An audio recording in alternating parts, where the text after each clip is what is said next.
மெயினாக ஒரு வாரை வந்து டிசைட் பண்ணுறது ஒரு கன்வென்ஷனல் வார்.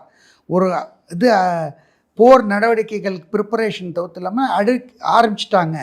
தாக்குதல்கள் ஆரம்பித்து விட்டோம் அப்படின்னா எல்லா மும்முனை தாக்குதல்கள் எதுவும் ஆரம்பிச்சிட்டோம்னாவே மெயினாக வந்து ஃபியூவல் சப்ளை.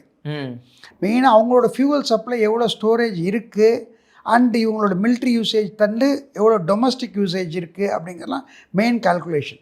நம்ம மோரோவர் வந்து கராச்சிலேருந்து அவங்களோட ஹார்பர்ஸ் கம்ப்ளீட்டாக எல்லா ஏரியாலையுமே நம்ம வார்ஷிப்ஸு டெஸ்ட்ராயர்ஸ்லாம் டெப்ளாய் பண்ணிட்டோம். டெப்ளாய் பண்ணிட்டு எந்த வித மூமெண்ட்டுமே அவங்களுக்கு வந்து க்ரூட் ஆயில் மூமெண்ட்டோ இல்லை எந்த ஒரு மூமெண்ட்டுமே வந்து ஷிப் மூலியமாக வரணும். அந்த சைடு பார்த்திங்கன்னா வந்து உங்களுக்கு ஆப்கானிஸ்தானில் வந்து ஈரானில் எந்த மூமெண்ட்டு பைப்லைன்ஸில் வர மூமெண்ட்லாம் கூட எப்படி வேணாலும் வந்து அதை பம்பார்ட் பண்ண முடியும், எது வேணாலும் பண்ண முடியும். அது மாதிரி ஆல்ரெடி பிஎல்ஏலேருந்து அவங்கள்ட்ட எக்கச்சக்கமான ப்ராப்ளம் இருக்குது.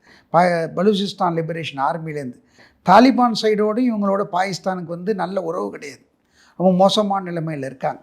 ஸோ அவங்க வந்து பார்த்திங்கன்னா தரை வழியாக அவங்கள்ட்ட மும்முனை தாக்குதல் நடத்திக்கிறதுக்கான நம்ம தாக்க ஆரம்பிச்சிட்டோம்னா இதை தான் சந்தர்ப்பமாக பயன்படுத்தி கொண்டு அவர்களும் தாக்க ஆரம்பிக்கலாம் பாகிஸ்தான்.